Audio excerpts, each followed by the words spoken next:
सरपरस्त हज़रत अल्लामा मौलाना सैयद अहमद आरफीन साहब किबला, सुभान अल्लाह, ज़ैदी साहब किबला की बेहतरीन निज़ामत है, तमाम उलमा इकराम मौजूद हैं। मैंने रिवायतों में पढ़ा कि जो बंदा अक़ीदत व मोहब्बत के साथ प्यारे आका पर दरूद पाक पढ़ता है, अल्लाह उसकी उम्र में बरकत अता फरमाता है। सुभान अल्लाह, सुभान अल्लाह। अल्लाह उसके खेत खलियान में बरकत अता फरमाता है। दरूद पाक की बरकत से अल्लाह बंदे के गुनाहों को माफ फरमा देता है। यही नहीं बल्कि गुनाह भी माफ होते हैं। अगर आपकी दुआ कबूल ना हो तो आप दरूद पाक पढ़ें, अव्वल दरूद पाक, फिर दुआ करें, फिर दरूद पाक पढ़ें। दुआओं की दुआ कबूल ना हो, दरूद पाक की बरकत से अल्लाह बंदे की दुआओं को कबूल करे। लेकिन हमें पढ़ना चाहिए और इसका एक बहुत बड़ा फायदा जिसे शेख अब्दुल हक मुहद्दिस देलवी ने अपनी किताब में लिखा कि यूं तो तमाम तर फज़ाइल व मनाकिब उस बंदे को हासिल होते हैं जो दरूद पाक की कसरत करता है, लेकिन जो बंदा अक़ीदत मोहब्बत के साथ प्यारे आका पर दरूद पाक को अपना वजीफा बना लेता है तो दरूद पाक की बरकत से अल्लाह उसके आने वाली 3 नस्लों में, 3 खानदान में अल्लाह आशिक़े रसूल को पैदा करता है। आशिक़े रसूल पैदा होते हैं। और अगर आपको अंदाजा ना हो तो चलो बरेली शरीफ की सरजमीन पर जिसने दरूद पाक हमें पढ़ना सिखाया है वो बरेली का इमाम इश्क मोहब्बत आला हज़रत की ज़ात है, जिसने खुद भी पढ़ा, हमें पढ़ना भी सिखाया और ऐसा पढ़ा कि अल्लाह ने आला हज़रत को आशिक़ रसूल बना दिया, अल्लाह ने हुज्जतुल इस्लाम को आशिक़ रसूल बना दिया, अल्लाह ने मुफ्ती आज़म हिंद को आशिक़ रसूल बना दिया, अल्लाह ने हुज़ूर ताज शरिया को आशिक़ रसूल खानदान में पैदा होते हैं दरूद पाक की बरकत से। तो इसलिए हमारी जिम्मेदारी है कि जब हमें मौका मिले तो हमें भी दरूद पाक पढ़ना चाहिए। एक मरतबा बुलंद आवाज़ से पढ़ें, अल्लाहुम्मा सल्ली अला सय्यदना व नबियना व हबीबना मौलाना मुहम्मद व बारिक व सल्लिम सल्लु अलैहि सलातु व सलाम अलैका या रसूलल्लाह सल्लल्लाहु तआला अलैहि वसल्लम। अल्लाह की सरताबा कदम शान है ये जश्न दो आलम कॉन्फ्रेंस में आने वाले दारुल इमाम अहमद रज़ा के सहन में बैठने वाले सुन्नी मुसलमानों, अल्लाह की सरताबा कदम शान है ये। इंसान नहीं इंसान वो इंसान है ये। कुरान तो ईमान बताता है इन्हें, ईमान ये कहता है मेरी जान है, जाने ईमान सरकार की जात है। और याद रखें अगर सरकार की मोहब्बत सीने में नहीं है ना तो कसम खुदा की दुनिया की कोई नेमत काम आने वाली नहीं है। इसलिए कि मोहम्मद की मोहब्बत दीने हक की शर्त अव्वल है, इसी में हो अगर खामी तो सब कुछ नामुकम्मल है। इसलिए हजरात गिरामी जरूरत इस बात की है कि अपने सीने में प्यारे आका की सच्ची मोहब्बत पैदा करें। और जब प्यारे आका के नामूस की बात आ जाए, प्यारे आका की शान की बात आ जाए तो बंदा तो अपने तन मन धन सब कुछ कुर्बान करने के लिए तैयार हो जाता है। और हजरात गिरामी याद रखें, मुझे याद आती है बात इकबाल की, वो इकबाल जिसने सैकड़ों साल पहले कहा था, 100 साल पहले कहा था, मस्जिद मरसिया खां है कि नमाजी न रहे, यानी वो साहिब औसाफ हिजाजी न रहे। उस डॉक्टर इकबाल ने 100 साल पहले कहा था, मस्जिद तो बना ली शब भर में, ईमा के हरारत वालों ने, मन अपना पुराना पापी था, बरसों में नमाजी बन न सका। हज़रात गिरामी उस इकबाल ने न जाने कैसी कैसी बातें की थी। जानते हैं उस इकबाल का इंतकाल हो गया। जब डॉक्टर इकबाल का इंतकाल हुआ कुछ लोगों ने ख्वाब में देखा, कहा इकबाल जरा बताओ तो सही, तुम्हारा इंतकाल दुनिया से हो गया, लेकिन इंतकाल के बाद अल्लाह ने तुम्हारे साथ मामला क्या किया, तुम्हारे मरने के बाद रब्बे कायनात ने तुम्हारे साथ फैसला क्या फरमाया।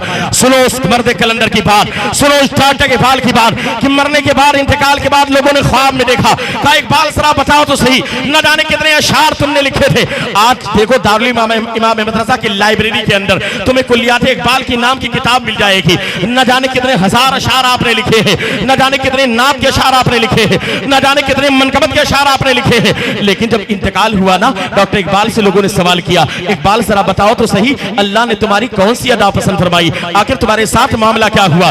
जानते हैं डॉक्टर इकबाल ने क्या कहा था? इकबाल ने कहा सुनो सुनो, यूं तो मैं गुनहगार इंसान था, बदकार इंसान था, नाते तो बहुत सारी लिखी थी, मनकबतें ना जाने कितनी लिखी थी, लेकिन अल्लाह का ऐसा करम हुआ, अल्लाह ने मेरे एक शेर को पसंद फरमा लिया।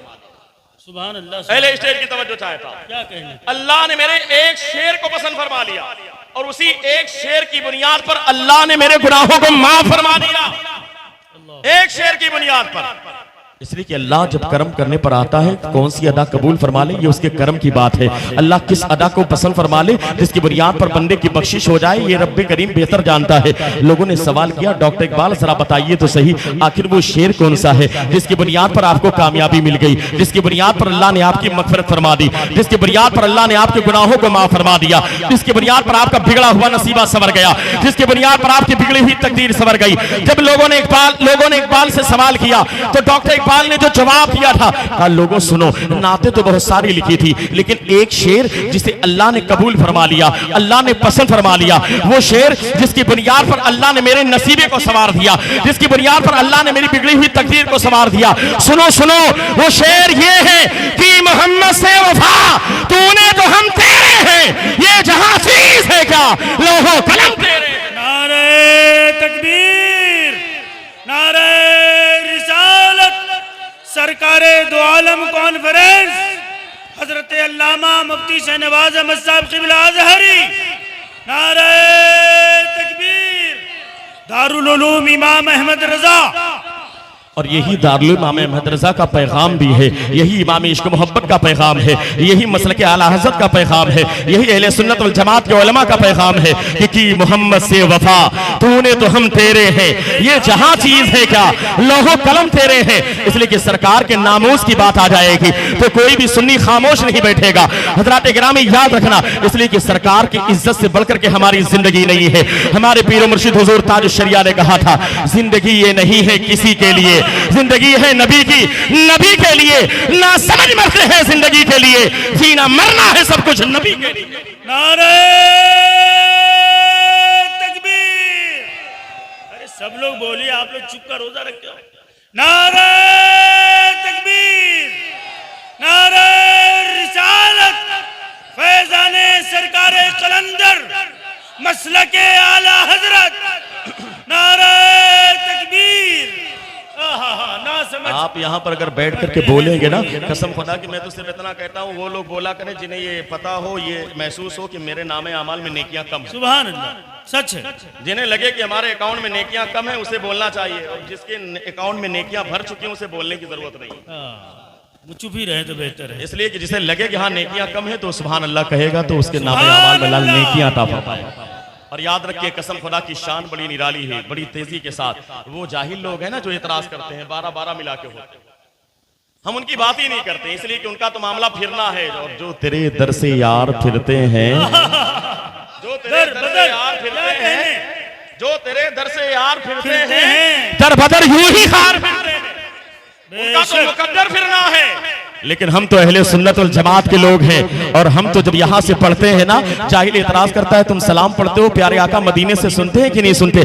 अरे यार, उनके गुलामों का हाल ये है कि आज जो आस्ताना दमगला शरीफ की सरजमीन पर है, साहिब आस्ताना को अगर हम अपने घर से पुकारते हैं तो अहले सुन्नत वल जमात का अकीदा ये है कि हमारे घर से हमारी पुकार को सुनते हैं। सुभान अल्लाह, सुभान अल्लाह। सुनते हैं कि नहीं सुनते हैं? जरा हाथों को उठा के बताएं, सुनते हैं कि नहीं सुनते? अच्छा, हम यहां से अगर गरीब नवाज को पुकारेंगे तो ख्वाजा गरीब नवाज सुनते हैं कि नहीं सुनते? अगर सुनते हैं तो जरा हाथों को उठा के बताएं, सुनते हैं कि नहीं सुनते? अरे यार, हम हिंदुस्तान में रहते हैं, ये ख्वाजा का हिंदुस्तान है। याद रखें, कुर्सी पर कोई भी बैठे, राजा तो मेरा ख्वाजा है। ये हुकूमत के चक्कर में ना पड़े, ये 4 दिन की है, लेकिन कयामत तक अल्लाह ने हिंदुस्तान पर जिसे बादशाहत अता फरमाई है, उस जात को सरकार गरीब नवाज कहा जाता है। वो गरीब नवाज की बादशाहत है, और हम उनकी रियाया हैं, हम उनकी बादशाहत में रहते हैं, हम इनकी हुकूमत में थोड़ी रहते हैं। ये तो 4 दिन की हुकूमत है, और याद रखें, इसके जिम्मेदार भी हम खुद हैं। जब बंदा नेक आमाल को छोड़ करके गलत रास्ते पर चलता है तो ऐसी जालिम हुकूमत को अल्लाह मुसल्लत कर देता है। आज हमारे आमाल ऐसे, लेकिन हज़रात गिरामी याद रखें, हम जिसे पुकारते हैं उनकी शान तो ये है, हम यहां से पुकारें वो वहां से सुने, हम यहां से पुकारें वो वहां से सुने। मुस्तफा की समाअत पे लाखों सलाम, सुभान अल्लाह, सुभान अल्लाह। मुस्तफा की समाअत पे लाखों सलाम। उनकी शान तो इतनी निराली है, वो जब चाहें जिसे चाहें जो चाहें अता करते हैं। मेरे पीरो मुर्शिद फरमाते हैं, जहां बानी अता कर दें, भरी जन्नत हिबा कर दें, नबी मुख्तारे कुल हैं, जिसको जो चाहे अता कर दें। हज़रात गिरामी, यह दारुल इमाम अहमद रजा का प्रोग्राम है, दस्तारबंदी भी होने वाली है। यहां पर जो काम होता है उस काम का कोई जवाब नहीं, इसलिए कि दुनिया में फैक्ट्रियां लगाई जाती हैं। लोहे की फैक्ट्री होती कि नहीं होती? वहां पर कौन सा सामान तैयार होता है? मटेरियल होगा तो सामान कौन सा होगा? लोहे का। लकड़ी का कारखाना होगा तो सामान कौन सा तैयार होगा? लकड़ी का होगा, फर्नीचर का, सोफा बनेगा, उससे बेड बनेगी। प्लास्टिक का कारखाना होगा, प्लास्टिक का सामान बनेगा। कागज का कारखाना होगा, कागज का सामान बनेगा। लोहे का कारखाना होगा, लोहे का सामान बनेगा। अगर एल्युमिनियम का कारखाना है तो एल्युमिनियम का सामान, स्टील का कारखाना है तो स्टील का सामान, प्लास्टिक का कारखाना है तो प्लास्टिक का सामान। हमें जो जैसा कारखाना होता है वहां पर जो मटेरियल होता है वैसा ही प्रोडक्ट तैयार होता है। लेकिन कसम खुदा की सुन्नियों गुलामों याद रखना, ये दारुल इमाम अहमद रजा या अहले सुन्नत वल जमात के इदारे ये ऐसा कारखाना है जहां पर लोहे का सामान नहीं, प्लास्टिक का सामान नहीं, कागज का सामान नहीं, बल्कि यहाँ पर हाफिज कुरान तैयार होते हैं, आलिम दीन तैयार होते हैं, कारी कुरान तैयार होते हैं। नारे तकबीर, सुभान अल्लाह, या रसूल अल्लाह, अल्लाहु अकबर, जिंदाबाद जिंदाबाद जिंदाबाद। हजरत अल्लामा मुफ्ती शहनवाज अहमद साहब क़िबला मिसबाही बानिए मदारिसे कसीरा, नारे तकबीर। अल्लाह यहाँ के असातिज़ा को क्या सलामत बात, रखे और आमीन। हमारे हाजी जावेद साहब क़िबला की मेहनतों को आमीन, कबूल आमीन, फरमाए आमीन। और इस मदरसे को और बेहतरीन अंदाज में आगे बढ़ाने की सबको मिलकर के तौफीक अता फरमाए। हज़रात गिरामी याद रखना, एक हदीस पाक मैं आपको सुनाता हूँ, वक्त बड़ा कम है, बड़ी तेजी के साथ 2 हदीस पाक मैं सुनाऊंगा, गुफ्तगू मेरी मुकम्मल हो जाएगी। सुन रहे हैं आप लोग? जरा हाथों को उठा के बताएं, सुन रहे हैं कि नहीं सुन रहे? जरा बुलंद आवाज कहिए, या रसूल अल्लाह। या रसूल अल्लाह। अल्लाह के रसूल सल्लल्लाहु अलैहि वसल्लम की बारगाह थी, सहाबा इकराम का मजमा। जिब्रील अमीन की आमद हुई, बारगाह रिसालत में हाजिर हुए, अर्ज किया, या रसूल अल्लाह, आपके सहाबा में फला सहाबी का थोड़ी देर के बाद इंतकाल होगा। आपके सहाबा में फला सहाबी का थोड़ी देर के बाद इंतकाल होने वाला। अल्लाह के रसूल सल्लल्लाहु अलैहि वसल्लम ने उन्हें प्यार से बुलाया, बुलाने के बाद कहा, मेरे सहाबी ए गुलाम, जिब्रील अमीन आए थे, उन्होंने खबर दी है कि थोड़ी देर के बाद तुम्हारा इंतकाल होगा। थोड़ी देर के बाद तुम्हें मौत आ जाएगी, तुम्हारा इंतकाल हो जाएगा, तुम्हारी रूह कफ़स उसरी से परवास कर जाएगी। हज़रात गिरामी कुर्बान जाइए, वो सहाबी रसूल, आशिक रसूल। अगर हमें तो डॉक्टर भी हॉस्पिटल में जवाब देता है ना, बच्चों से कहता है तुम्हारे बाप का मामला ये है कि उनको जवाब दिया जाता है इंतकाल होने वाला, अब बचने की उम्मीद नहीं। तो लोगों का आलम ये होता है कि रोना पिटना मच जाता है। लड़के जो चालाक होते हैं वो तो कहते हैं अब्बा के हाथ का अंगूठा किसी तरीके से कागज पर लग जाए ताकि प्रॉपर्टी हमारे नाम पर हो जाए। बल्कि हालात तो इतने हैं, मैंने एक न्यूज में पढ़ा था कि कुछ बच्चे ऐसे थे, उनके बाप का इंतकाल हॉस्पिटल में हुआ ना, तो लेकर के आ रहे थे एम्बुलेंस में, वकील से कागजात को तैयार कराया और रास्ते में एम्बुलेंस के अंदर अपने बाप के अंगूठे को बाकायदा पैड पर मारा और उस कागज पर लगवा लिया ताकि जायदाद हमारे नाम पर आए। इधर बाप की लाश और इधर आलम यह है कि बच्चे बंटवारे के लिए लड़ते हुए नजर आते हैं। आज के हालात, मरने का नाम सुनने के बाद बेटा सोचता है कि अकाउंट का पासवर्ड जो बाप का है वो बच्चे को पता चल जाए। बड़ा भाई है वो दौलत को हथियाने के चक्कर में है, छोटा भाई अपने चक्कर में लगा रहता है। लेकिन सुनो सहाबा की तारीख को सुनो, सहाबा मौजूद हैं, एक सहाबी का इंतकाल होने वाले हैं। अल्लाह के रसूल ने फरमाया, ये सहाबी थोड़ी देर के बाद तुम्हारा इंतकाल हो जाएगा। सहाबी थे, घबराए नहीं, घर नहीं भागे। जानते हैं क्या किया? अल्लाह के रसूल की बारगाह में हाजिर हैं, अर्ज किया, या रसूल अल्लाह, अब तो मेरी जिंदगी खत्म होने वाली है, अब तो मेरा इंतकाल होने वाला है, एक काम करें, आप करम फरमा दें, ये बता दें कौन सा काम मैं करूं जो काम करते करते मेरा इंतकाल हो। कौन सा काम मैं करूं जो काम करते करते मेरा इंतकाल हो जाए। इल्मे दीन की अहमियत को ना समझने वाले, अपने बच्चों को सिर्फ दुनियावी तालीमात से करीब करने वाले, दीनी तालीम से दूर रखने वाले, कान खोल करके सुनो, सहाबी हाजिर हैं, या रसूलल्लाह कौन सा काम मैं करूं जो काम करते करते मेरा इंतकाल हो जाए। अल्लाह के रसूल सल्लल्लाहु अलैहि वसल्लम तशरीफ फरमा है। यहां से ज़हन मिला, सहाबी जानते हैं कि नमाज पढ़ना नेक काम है, सहाबी को पता है कि पड़ोसियों की खिदमत करना नेक काम है, सहाबी पता है कि माँ बाप की खिदमत करना नेक काम है, सहाबी है मालूम है कि पड़ोसियों के साथ भलाई करना, बेसहारों का सहारा बनना, यतीम के सर पर हाथ रखना ये नेक काम है। लेकिन जब कोई बड़ा हो तो उससे पूछना चाहिए कि बेहतर काम क्या है। ये एक अवाम की जिम्मेदारी है। फसअलू फस्अलू अहल ज़िक्र इन कुंतुम ला तालमून, इल्म वालों से पूछो, अपने इलाके के मस्जिद के इमाम से पूछो, मदारिस के उलमा और मुफ्तियान इकराम से पूछो। अगर किसी चीज का इल्म तुम्हें नहीं है तो तुम्हें उलमा से पूछना चाहिए, उनसे करीब होना चाहिए। सहाबी हैं, जानते हैं नेक काम क्या है, लेकिन अभी इंतकाल होने वाला है। अर्ज़ किया या रसूलल्लाह जरा बयान फरमा दे कौन सा काम मैं करूं जो काम करते करते मेरा इंतकाल हो जाए। जानते हैं अल्लाह के रसूल ने क्या फरमाया? कहा ए सहाबी जाओ, जा करके इल्मे दीन हासिल, सुभान अल्लाह, सुभान इल्मे दीन हासिल करो। बहुत उम्दा। इल्मे दीन हासिल करते करते तुम्हारा इंतकाल हो जाए। अरे यार, नमाज पढ़ना ये भी नेकी का काम है, माँ बाप की खिदमत करना ये भी नेकी का काम है, बेसहारों का सहारा बनना ये भी नेकी का काम है, यतीम के सर पर हाथ रखना ये भी नेकी का काम है, बेवा की मदद करना ये भी नेकी का काम है, भाई की मदद करना ये भी नेकी का काम है। लेकिन अल्लाह के रसूल ने फरमाया जाओ, जा करके इल्मे दीन हासिल करो। आखिर मामला क्या है? वजह यह है कि अगर बंदा नमाज पढ़ेगा, नमाज पढ़ते पढ़ते इंतकाल होगा तो उसका इंतकाल आम हालत में होगा, यानी नेकियां तो नामे अमाल में लिखी जाएंगी लेकिन इंतकाल आम हालत में होगा। अगर बंदा माँ बाप की खिदमत करते करते इंतकाल करे तो यकीनन नामे अमाल में नेकियां लिखी जाएंगी लेकिन इंतकाल आम हालत में होगा। अगर बंदा जाकर के बेवा की मदद करेगा तो नामे अमाल में नेकियां लिखी जाएंगी लेकिन इंतकाल आम हालत में होगा। अगर बंदा जाकर के यतीम के सर पर हाथ रखेगा बिलाशुबह नामे अमाल में नेकियां लिखी जाएंगी लेकिन साथ ही साथ उसका इंतकाल आम मुसलमान की हालत में इंतकाल होगा। अगर बंदा जाकर के नवाफिल इबादत करेगा उसका इंतकाल होगा तो आम हालत में होगा। लेकिन कुर्बान जाओ, जब बंदा इल्मे दीन हासिल करते करते इंतकाल करता है तो अल्लाह उसको शहीद का दर्जा अता फरमाता है। सुभान अल्लाह, सुभान अल्लाह उसे शहीद का मर्तबा अता फरमाता है। अल्लाह, सुभान इसलिए फरमाया जाओ, जाकर के इल्मे दीन हासिल करो। जब इल्मे दीन हासिल करोगे तो इल्मे दीन हासिल करते करते अगर इंतकाल भी हो गया तो अल्लाह तुम्हें जन्नत में मकाम भी अता फरमाएगा, शहीद का दर्जा भी अता फरमाएगा। बल्कि इब्ने माजा की रिवायत भी है जो मैंने आज ही पढ़ी, मन जाअहुल मौत व हुवा यतलबुल इल्म लियुहिया बिहिल इस्लाम बैनहु व बैनन नबिय्यीना दरजतु वाहिदा फिल जन्ना। अगर किसी को मौत आ जाए इस हालत में वो इल्मे दीन हासिल कर रहा है, इल्मे दीन हासिल करते करते उसका इंतकाल हो जाए, लेकिन साथ ही साथ मकसद क्या है? मकसद दुनिया कमाना ना हो। इसलिए कि आज के दौर में हमारा मामला क्या है, हम बड़ी तेजी के साथ गुफ्तगू को एंड की तरफ ले जाना चाहते हैं, लेकिन आज हम लोगों ने जानते हैं क्या किया है? हमने लोगों को दो हिस्सों में बांट दिया। एक है दीनदार तबका और एक है दुनियादार, यानी जो आदमी दाढ़ी टोपी वाला है, हाफिज आलिम, उसको लोग कहते हैं दीनदार लोग, और जो पैंट शर्ट में होते हैं और कारोबार करने वाले होते हैं उनको कहा जाता है दुनियादार। ये बहुत बड़ी गलतफहमी, बहुत बड़ी गलतफहमी। और ये गड्ढा ऐसा हो गया जिसकी वजह से ना जाने कितनी नाइतफाकियां पैदा हो जाती। लोग समझते हैं मदरसा चलाना ये दीनदार लोगों का काम।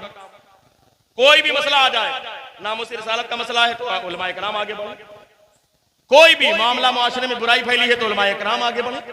कुंतुम खैरा उम्मतिन उखरिजत लिन्नास तामुरून बिल मारूफ व तनहौना अनिल मुनकर। अल्लाह ने तुम्हें बेहतरीन उम्मत बनाया है और तुम्हारी जिम्मेदारी यह है कि लोगों को भलाई का हुक्म दो और उनको बुराइयों से रोको। ये सबकी जिम्मेदारी, आवाम की भी जिम्मेदारी है। तुमने तो इल्मे दीन हासिल किया नहीं और ना करने की बुनियाद पर अपनी सारी कमी को उलमाए किराम के ऊपर डाल दिया। बिल्कुल, कोई भी कमी हो कौम में, कहा उलमाए किराम जिम्मेदार है। आखिर तुम क्या करोगे? तुम्हारा काम सिर्फ खाना पीना, जिंदगी गुजारना, मर जाना, ये 4 काम है। अरे यार ये काम तो जानवर भी करते हैं, जानवर भी खाता है, पीता है, जिंदगी गुजारता है, मर जाता है। हज़रात किरामी इल्मे दीन हासिल करो। तलबुल इल्म फरीज़तुन अला कुल्लि मुस्लिम व मुस्लिमा। इल्मे दीन का तलब करना हर मुसलमान मर्द और औरत पर फर्ज है। और इतना इल्मे दीन सीखना जरूरी है ताकि आप शरीयत की रोशनी में अपनी जिंदगी आसानी से गुजार सकें। ये सबके ऊपर जिम्मेदारी है। लेकिन कहां से ये होगा? इसलिए कि आपने तो अपने बच्चे को कॉन्वेंट में भेज दिया, आपने मॉन्टेसरी में भेज दिया, सेंट जोसेफ सेंट मैरी में भेज दिया। आप अपने बच्चों को मदरसे में भेजने के लिए तैयार नहीं। हज़रात गिरामी, उसके बाद आप कहते हो मेरा बेटा मेरे हाथ से निकल गया, मेरा बेटा मेरे कंट्रोल में नहीं है। अरे यार, अगर तुमने अपने बच्चों को अल्लाह के घर में भेजा होता, अल्लाह के रसूल के घर में भेजा होता, तुम्हें एहसास नहीं है? तुम भेजो अपने बच्चों को स्कूल में भेजो, डॉक्टर बनाओ, इंजीनियर बनाओ। इस्लाम मना नहीं करता, बल्कि हकीकत यह है दारो मदार इन्नमल आमालु बिन्नियात, आमाल का सारा दारो मदार बंदे की नीयत पर है। अगर कोई हाफिज बने, कोई आलिम बने, और उसकी नीयत ये हो कि मैं आलिम बनूंगा, आलिम बनने के बाद मैं तकरीर करूंगा, पैसे बहुत मिलेंगे, इज्जत मिलेगी, शोहरत मिलेगी, दुनिया कमाऊंगा। याद रखना, ऐसा आलिम बनने के बाद भी दीनदार नहीं बल्कि पक्का दुनियादार, बड़ी जिम्मेदारी के साथ। और अगर कोई हाफिज बने, उसकी नीयत ये हो कि दुनिया कमाऊंगा, वो भी दीनदार नहीं होगा, दुनियादार होगा।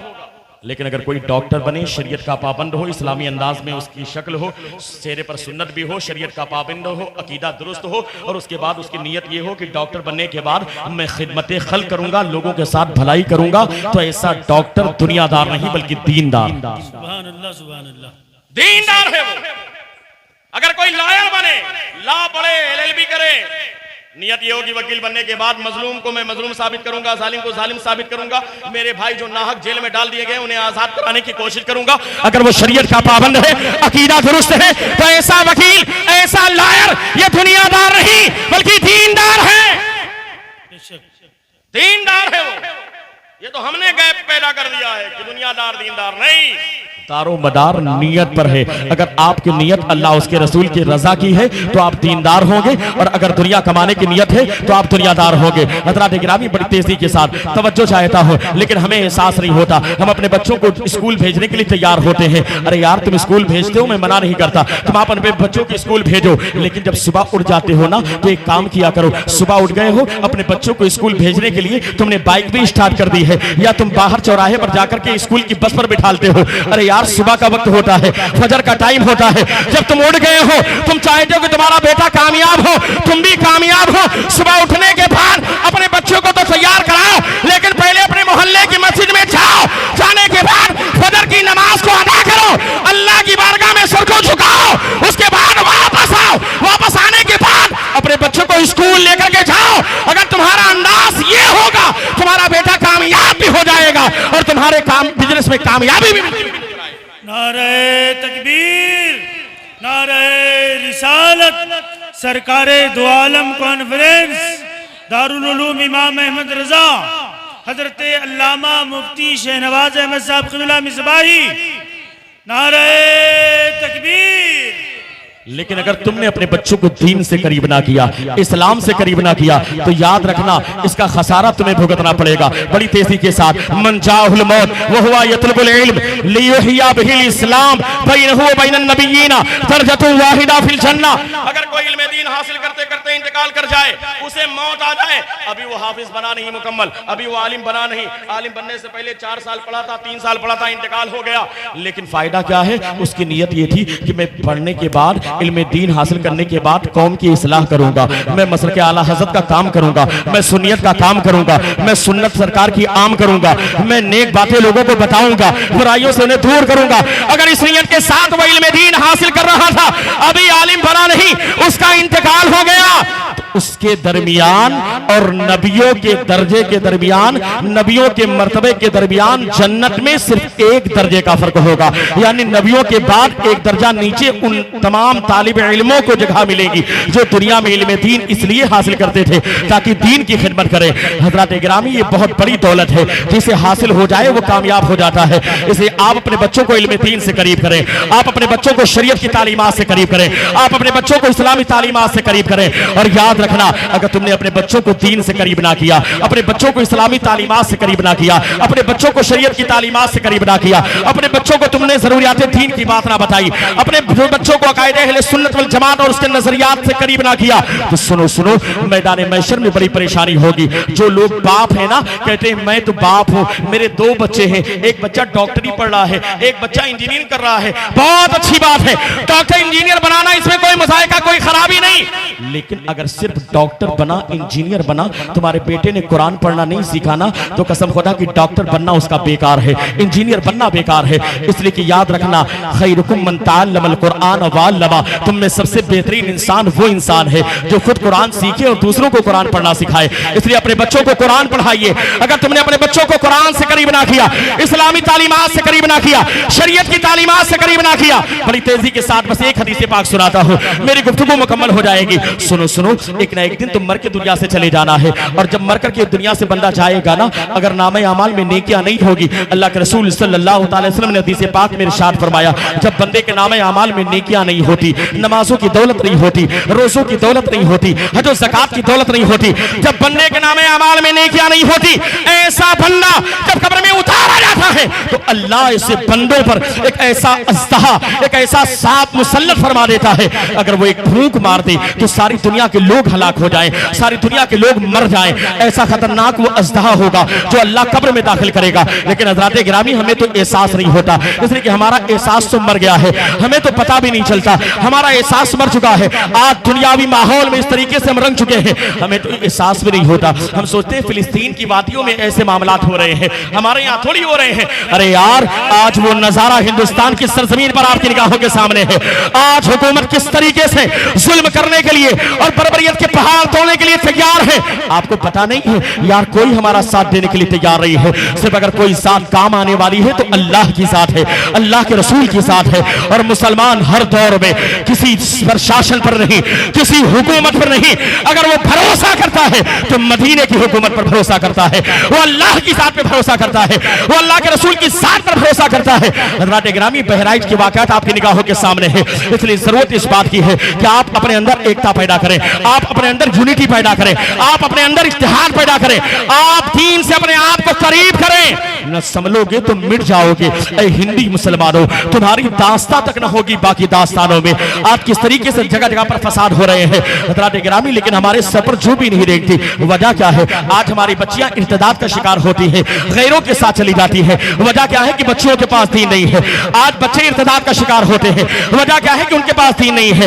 आज हमारे नौजवान, हमारे बूढ़े, हमारे बच्चे अल्लाह के घर से दूर हैं, वजह क्या है? कि उनको दीन की मालूमात नहीं है। अरे यार, तुम अपने सर को बुलंद रखना चाहते हो तो याद रखना, तुम अपने आप को, अपने सर को अल्लाह की बारगाह में झुकाओ। कसम खुदा की, जो अल्लाह की बारगाह में अपने सर को झुकाता है, अल्लाह उसके सर को बुलंद कर देता है, अल्लाह उसे कामयाबी अता कर देता है। और जो दुनिया वालों के सामने सर झुकाता है, उसका सर हमेशा दूसरों के सामने झुकता हुआ नजर आता है। लिहाजा चाहते हो कि तुम्हारा सर बुलंद हो जाए तो आओ अल्लाह की रस्सी को मजबूती से थाम लो, अल्लाह उसके रसूल के फरामीन पर अमल करो, और दारुल इमाम अहमद रज़ा में आने के बाद ये नियत करो कि हम भी दीन से करीब हो जाएंगे, हम भी इस्लामी तालीमात से करीब हो जाएंगे, हम भी उलमा से करीब हो जाएंगे, हम भी अइम्मे मसाजिद से करीब हो जाएंगे, हम भी मशाइख अहले सुन्नत वल जमात से करीब हो जाएंगे, हम भी आस्थानों से करीब होंगे, बुजुर्गान दीन की तालीमात से करीब होंगे। और कसम खुदा की, अगर बुजुर्गान दीन की तालीमात तुम्हारे अंदर होगी ना, मुजाहिदों की सीरत तुम्हारे बच्चों के सीने में होगी ना, कसम खुदा की, अगर उन्हें पता होगा टल न सकते थे मैदान में, अगर अड़ जाते थे पाओ शेरों के भी मैदान से उखड़ जाते थे। अगर ये सीरत मुजाहिदों की तुम्हारे बच्चों की निगाहों के सामने होगी, अगर सहाबा इकराम की सीरत तुम्हारे बच्चों की निगाहों के सामने होगी, तो कसम खुदा की याद रखना, तुम नाकाम नहीं बल्कि कामयाब होते हुए नजर आओगे। बस ये हदीस पाक सुने, मेरी गुफ्तगू मुकम्मल हो जाए। मैदान महशर का मामला तो बाद में है, पहले तो कब्र की मंजिल है। और मौलाए कायनात मौला अली शेर खुदा फरमाते हैं, जब वो कब्र के करीब से गुजरते तो रोने लगते, आंखों में अश्क जारी होते। लोग सवाल करते, मौलाए कायनात आप रोते क्यों हैं? जानते क्या जवाब दिया? जिस अली का हम नारा लगाते हैं उस अली की शान बड़ी निराली है। लेकिन जुमला जरा सुने, मौलाए कायनात फरमाते हैं, ये कब्र हश्र की पहली मंजिल है। जो यहाँ पर बच गया वो आगे भी बचता चला जाएगा, जो यहाँ फंस गया वो आगे भी फंसता चला जाएगा। लेकिन हज़रात ग्रामिया में एहसास नहीं होता। कड़े हैं मुनकर नकीर सर पर, न कोई हामी न कोई यावर, बता दो आकर मेरे पैगंबर कि सख्त मुश्किल जवाब में है। और हश्र का मामला तो बड़ा अजीब व गरीब है। सूरज सवाने से पर जमीन कामेगी, किसी का पसीना घुटने तक, किसी का टखने तक, कोई अपने पसीनों में डुबकियां लगाता होगा। आमाल का बड़ा अजीब व गरीब मामला होगा। नबियों की जबान पर नफसी नफसी की सदा होगी, सिर्फ एक हमारे सरकार है जिनकी जबान पर अल्लाह की सदा होगी। ऐसे भयानक माहौल में 50,000 साल का वो दिन है, खुदाए का हार है गजब पर, खुले हैं बदकारियों के दफ्तर, बचा लो आकर मेरे पैगंबर कि सख्त मुश्किल हिसाब में है। ऐसे अजीब गरीब माहौल में यौमा यफिरुल मरउ मिन अखी व उम्मिही व अबी व साहिबती व बनी लिकुल्लि इम्रिइन मिनहुम यौमइज़िन शानी युग़नी, जिस दिन बाप बेटे को पहचानने से इनकार कर दे, रिश्तेदार रिश्तेदार को पहचानने से इनकार कर दे, शोहर अपनी बीवी को पहचानने के बावजूद पहचानने से इनकार कर दे, ऐसे अजीबोगरीब माहौल में एक नौजवान इंसान है, बड़ी तेजी के साथ 2-3 मिनट में मेरी तकरीर खत्म हो जाएगी। यह हदीस पाक आप अपने सीने में महफूज करके लेके जाएं। वो बाप मेरे मुखातब है, वो माएँ मेरी मुखातब है, जो लोग तवज्जो नहीं देते, जो माएँ तवज्जो नहीं देती, जिनकी बेटियां उनकी निगाहों के सामने मोबाइल पर न जाने कहां बातें करती हैं, व्हाट्सएप पर घंटे घंटे बातों करती हैं, न जाने कैसे कैसे यूट्यूब पर फाशुरिया तस्वीरें देखती है, न जाने कैसे कैसे खुराफात करती है, लेकिन माओ को एहसास नहीं होता बाप के निगाहों के सामने उसका बेटा फजर ज़ोहर असर मगरिब इशा की नमाज को कज़ा करता है और बाकायदा टेलीविजन पर बैठकर या मोबाइल पर बैठकर फाशुरिया तस्वीरें देखता है, लेकिन बाप के सर पर चू भी नहीं रहेंगी। याद रखना, इसे बाप के ऊपर लानत है जिसका बेटा दीन से करीब ना हो, ऐसी मां के ऊपर लानत है जिसकी बेटी उसके रहते हुए इर्तिदाद का शिकार हो जाए या फाशुरिया तस्वीरों के चक्कर में पड़ करके मगरिबी तहजीब और मगरिबी कल्चर के बाकायदा जाल में फंस जाए। याद रखना, इसी माओ के ऊपर लानत है, ऐसे बाप के ऊपर लानत है। अगर तुम बाप कहलाने की बड़ी शान से तुम लायक हो तो याद रखना तुम्हारी जिम्मेदारी भी बड़ी है। मामा कहलाने के हकदार तो है, यकीनन उसका मकाम बहुत बुलंद है, बाप का मकाम बहुत बुलंद है, लेकिन साथ ही साथ उनकी जिम्मेदारी भी बहुत बड़ी है। इसी के कुल्लुकुम राइन व कुल्लुकुम मसूलुन अन रइयतिही, तुम में से हर शख्स जिम्मेदार है और जिसका वो जिम्मेदार है उस रियाया का उससे सवाल किया जाएगा। बाप से बेटों के बारे में पूछा जाएगा, हर गार्जियन से उसके जिम्मेदारों के बारे में पूछा जाएगा। इतने हज़रात गिरामी, अभी भी वक्त है, बदल दो वक्त को परवानो खुदा के लिए, चिराग बन के जलो बस में मुस्तफा के लिए, अभी भी वक्त है। पहले भी तो हमारी माएँ थी ना, अंदाज ये था मैं सो जाऊं या मुस्तफा कहते कहते, खुले आंख सल्ले अला कहते कहते, जब ऐसे अंदाज में माएँ सोती थी, अपने बच्चों को सुलाती थी, जब बेटा बड़ा होता था कोई इमाम अहमद रजा खान फाज़िल बरेलवी बनता हुआ नजर आता था, कोई गरीब नवाज बनता हुआ नजर आता था, कोई अब्दुल कादिर जिलानी बनता हुआ नजर आता था। लेकिन आज हमारे हालात बदल गए हैं, इसलिए बाप की जिम्मेदारी है। अगर वाकई तुम बाप हो, तुम शान से कहते हो कि मेरे 3 बेटे हैं, तो ये भी बताओ तुम्हारे बेटे नमाजी हैं कि नहीं है, तुम्हारे बेटे ज़कात देते हैं कि नहीं देते हैं, तुम्हारे बेटे रोजा रखते हैं कि नहीं रखते हैं, तुम्हारे बेटे ने सरकार के सुन्नत चेहरे पर सजाई है कि नहीं सजाई है। अरे यार एहसास करो, अगर एहसास ना किया ना, बस ये रिवायत सुनो, तकरीर खत्म हो जाएगी। मैदान महशर है, नफसी नफसी का आलम है, कोई किसी का पुरसाने हाल नहीं है, अजीब गरीब आलम है, नफसी नफसी की सदा तो नबियों की ज़बान पर है, कोई किसी को पहचानने के लिए तैयार नहीं है, पहचान करके भी अनजान बना हुआ है, अजीब गरीब कैफियत है। 50,000 साल का वो दिन है, सूरज सवाने से पर है, जमीन तांबे की है। आज मई जून की गर्मी में बर्दाश्त नहीं होती, आज एक कांटा चुभ जाए तो मैं बर्दाश्त नहीं होता, एक सुई लग जाए तो मैं बर्दाश्त नहीं होता, एक डॉक्टर का इंजेक्शन हमें बर्दाश्त नहीं होता। अरे यार वो तो इतनी गर्मी, जमीन तांबे की, सूरज सवाने से पर, ऐसे आलम में एक नौजवान रब्बे कायनात की बारगाह में पेश किया जाएगा। बड़ी तेजी के साथ ये जुमला माँ बाप सुन ले, मेरी गुफ्तगू मुकम्मल हो जाएगी। नौजवान माँ बाप, नौजवान अल्लाह की बारगाह में पेश किया जाएगा। रब्बे कायनात इरशाद फरमाएगा, ऐ फरिश्तों ये बंदा गुनहगार है, स्याकार है, बदकार है, न जाने कितने गुनाह इसने किए हैं, न जाने कितनी खताएं इसने की है, न जाने कितनी गलतियां इसने की है, बहुत बड़ा स्याकार है, बदकार है, स्याशार है, इसे पकड़ो, ले जाकर के जहन्नम के भड़कती हुई आग में डाल दो। लाम लाना जहन्नम मिनल जिन्नति वन्नास अजमईन, ये मेरा वादा है, मैं जरूर जरूर जहन्नम को इंसान और जिन्नात से भर दूंगा। लिहाजा वकूद हन्नास वल हिजारा के तहत उसका ईंधन इंसान भी है और उस जहन्नम का ईंधन पत्थर भी है।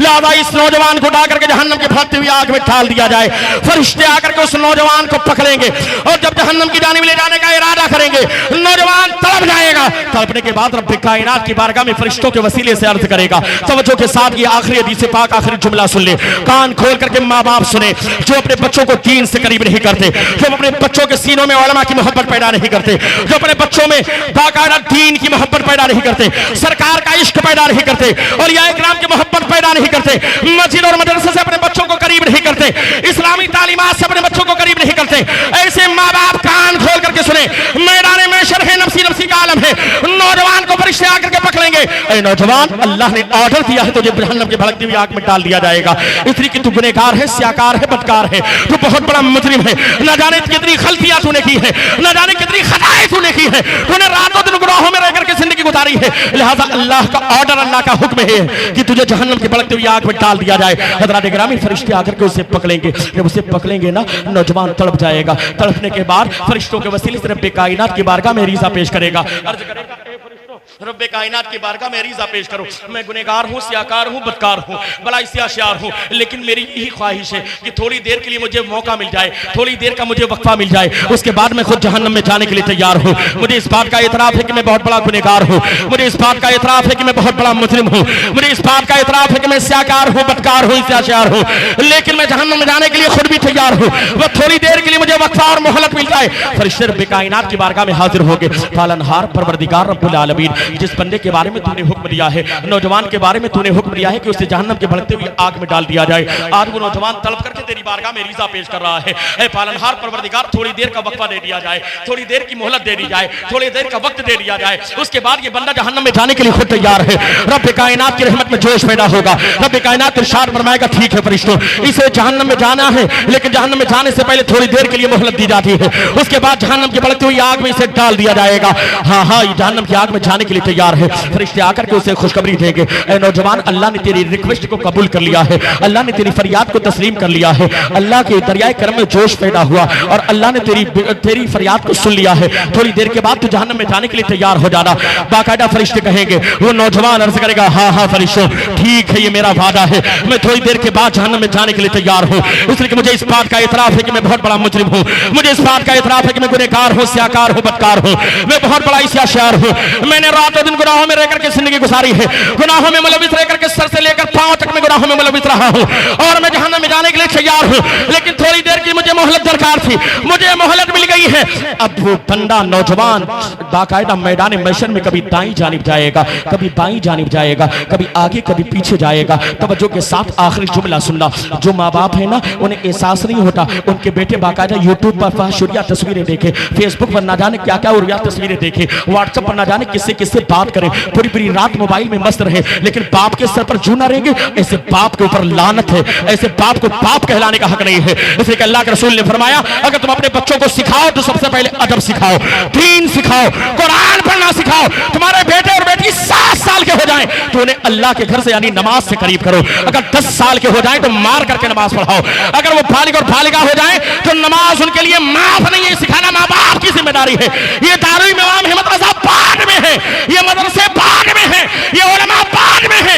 सबसे बड़ा मदरसा, सबसे बड़ा तालीम एक बेटी और बेटे के लिए उसके माँ बाप हुआ करते हैं, सबसे पहले उसके माँ बाप हुआ करते हैं। माँ बाप पहले जामिया है, माँ बाप पहला स्कूल है, इसलिए माँ बाप की जिम्मेदारी है कि उन्हें दीन से करीब करें। सुनो, वो नौजवान मैदान महशर में कभी दाएं जाएगा, कभी बाएं जाएगा, कभी दाहिने जानिब, कभी बाएं जानिब, कभी आगे कभी पीछे, भटकते भटकते भटकते भटकते मैदान महशर में ऐसे आलम में वो अपने बाप के करीब पहुंचेगा। जब अपने बाप के करीब पहुंचेगा ना, तो अपने बाप के गिरेबान या एक रिवायत के मुताबिक अपने बाप के कंधे को पकड़ेगा और अपने बाप के कंधे को पकड़ने के बाद घसीटता हुआ रब्बे कायनात की बारगाह में हाजिर करेगा और हाजिर करने के बाद रब्बे कायनात की बारगाह में अरीज़ा पेश करेगा, ऐ पालनहार परवरदिगार रब्बुल आलमीन, मैं गुनहगार हूँ, सियाकार हूँ, बदकार हूँ, इस्याशार हूँ, मैं बहुत बड़ा मुजरिम हूँ, मैंने पूरी जिंदगी गुनाह किया है, लेकिन ऐ पालनहार परवरदिगार, अगर मुजरिम मैं हूँ तो मुझसे बड़ा मुजरिम ये मेरा बाप है, जिसने दुनिया में मुझे दीन से करीब नहीं किया, जिसने दुनिया में मुझे मदरसे से करीब नहीं किया, जिसने दुनिया में मुझे मस्जिद से करीब नहीं किया, जिसने दुनिया में मुझे उलमा से करीब नहीं किया, जिसने दुनिया में मुझे दीन से करीब नहीं किया। लिहाजा ऐ पालनहार परवरदिगार, अगर जहन्नम में मुझे डाला जा रहा है तो पहले मेरे बाप को जहन्नम में डाल दिया जाए, पहले मेरे वालिद को जहन्नम में डाल दिया जाए। अरे यार सोचो तो सही, अगर बेटा अल्लाह की बारगाह में गुजारिश करे कि उसके बाप को पहले जहन्नम में डाल दिया जाए, तो ऐसे बेटों से बेटों का पैदा होते ही मर जाना बेहतर है, ऐसे बेटों से बेटों का ना होना बेहतर है। जो बेटा रिक्वेस्ट करे अल्लाह की बारगाह में कि बाप को जहन्नम में डाल दिया जाए, वजह क्या है कि इल्म दीन से करीब नहीं किया, वजह क्या है कि मस्जिदों से करीब नहीं किया, वजह क्या है कि मदरसों से करीब नहीं किया, वजह क्या है कि उलमा से अइम्मा से करीब नहीं किया, वजह क्या है मशाइख और सादात से करीब नहीं किया। हज़रत गिरामी दारुल इमाम अहमद रज़ा में आने वाले सुन्नी मुसलमानों, आप खुद भी दीन सीखें और अपने बच्चों को भी दीन सिखाएं। हालात बड़े नाजुक हैं, हालात बड़े पुरखतर हैं। आप देख रहे हैं हिंदुस्तान की सरजमीन पर किस तरीके से जुल्म और बर्बरियत का गंदा नाच नाचा जा रहा है। अरे यार अभी भी होश के नाखुन ले और आपके सर पर जो रेंगना चाहिए एहसास होना चाहिए। क्या एहसास मर गया है हमारा? अरे यार हमारे भाइयों के ऊपर जुल्म होता है, हमें एहसास नहीं होता। कैसे मुसलमान हम हैं? अरे यार वो सुन्नी मुसलमान तड़प रहे हो, उनके बाकायदा सरों से उनका साया छीन लिया जाए, हम सुकून से खाना खाते रहे, हम साए में जिंदगी गुजारते रहे। लानत लानत होती है इसी जिंदगी पर। इसलिए अल मोमिनु कल बुनियाद, मोमिन ऐसे ही होता है जैसे बिल्डिंग होती है, ये शुद्ध बाजू बाजा बास बास को मजबूत करती है। अगर कोई दूसरा मोमिन भाई तकलीफ में है तो हमें भी सुकून से नहीं बैठना चाहिए, हमें भी उनके लिए कोशिश करना चाहिए, चाहे हम हाथ से कोशिश करें या जबान से कोशिश करें, नहीं तो कम से कम दिल में उनके लिए कम से कम तमन्ना रखें और आरजू रखें, दुआ करें रब्बे कायनात की बारगाह में कि अल्लाह उनके हालात को बेहतर बना दे। इसलिए कि अल्लाह के रसूल सल्लल्लाहु अलैहि वसल्लम का फरमान है, जिस उम्मते मोहम्मदिया के, जिस इंसान के दिल में, जिस मोमिन के दिल में उम्मते मोहम्मदिया का दर्द नहीं होता, सही माना में मोमिन नहीं होता, सही माना में मुसलमान नहीं होता। इसलिए आज ये पैगाम लेकर के जाना दारुल इमाम अहमद रजा के अंदर आने वाले सुन्नी गुलामों कि हम जामिया दारुल उलूम में गए थे, वहां के उलमा ने हमें ये पैगाम दिया था कि हम कम खाएंगे लेकिन अपने बच्चों को दीन जरूर सिखाएंगे, हम अपने बच्चों को डॉक्टर इंजीनियर लॉयर सब कुछ बनाएंगे, लेकिन पहले अपने बच्चों को दीन सिखा करके पक्का और सच्चा मुसलमान बनाएंगे। न संभलोगे तो मिट जाओगे। ऐ हिंदी मुसलमानों, तुम्हारी दास्ता तक ना होगी बाकी दास्तानों में। इसलिए अभी भी वक्त है, बदल दो वक्त को परवानों खुदा के लिए, चिराग बन के चलो बज़्म मुस्तफा के लिए। सारे लोग मिलकर पढ़ें अस्तगफिरुल्लाह। न जाने कितनी गलतियां हमसे हुई है, न जाने कितनी कोताहियां हमसे हुई है, रात रात भर न जाने कितने खुराफात हमने किए हैं, दिन के उजाले में न जाने कितनी गलतियां की है, लेकिन अल्लाह की रहमत पुकार रही है। अल्लाह की रहमत तो रोजाना सुबह भी पुकारती है। आज अल्लाह की रहमत के आगोश में आजा। रात में गुनाह करने वालों से अल्लाह की रहमत सुबह पुकार कर कहती है, और दिन में गुनाह करने वालों से अल्लाह की रहमत रात में पुकार कर कहती है। आज अल्लाह की रहमत के आगोश में आजा, सच्ची तौबा मांग ले। इसलिए कि हम तो माइल बकरम हैं, कोई साइल ही नहीं, राह दिखलाए किसे, राह रवे मंजिल ही नहीं। आओ तालीम इमाम अहमद रजा के इस सहन में सच्ची तौबा की नियत के साथ सारे लोग मिलकर पढ़ो अस्तगफिरुल्लाह। ऐ मौला, जिसके सदके में दुनिया आदम की तौबा को कबूल किया, उसी महबूब का वसीला और वास्ता, ऐ मौला हमारी तौबा को कबूल फरमा ले। ऐ मौला हमारे गुनाहों को माफ फरमा दे। ऐ मौला हिंदुस्तान की सरजमीन पर रहने वाले मुसलमानों की हिफाजत फरमा, खासतौर बहराइच में रहने वाले मुसलमानों की हिफाजत फरमा, फिलिस्तीन और लबनान में रहने वाले मुसलमानों की हिफाजत फरमा। मौला हमें शरीयत का पाबंद बना दे, मौला हमें दीन का पाबंद बना दे। अहले सुन्नत वल जमात मसलक आला हज़रत पर कायम व दायम फरमा, और इसी पर हम सबका खात्मा अता फरमा। हुजूर ताज शरिया के शेर के साथ, जिंदगी ये नहीं है किसी के लिए, जिंदगी है नबी की, नबी के लिए। ना समझ मरते हैं जिंदगी के लिए, जीना मरना है सब कुछ नबी के लिए। वाखिर कलमाती अल्हम्दुलिल्लाह।